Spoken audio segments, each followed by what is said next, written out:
Ginoong Ibarra? Edukasyon po ang aking puhunan. Bakit ka nagsusulo ng Hispanismo? Hindi nyo ba alam? Isa itong pagpapatiwakal? Ang ating akademya ng wikang Kastila ay hindi maisasagawa. Mas mainam na tawag sa'yo Placidong Bulara. 15 araw na liban.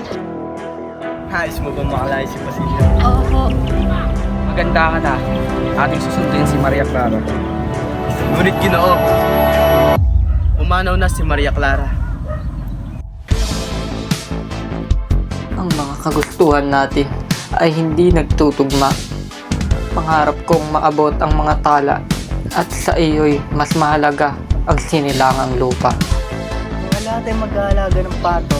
Darami ang mga balot. Nakakadiri ang mga balot. Ama! Bakit yung kinakaladkad yung ama ko? Anong ibig sabihin nito?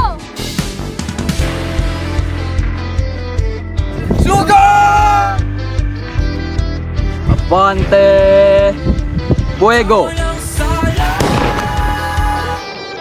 Halika na, tuklasin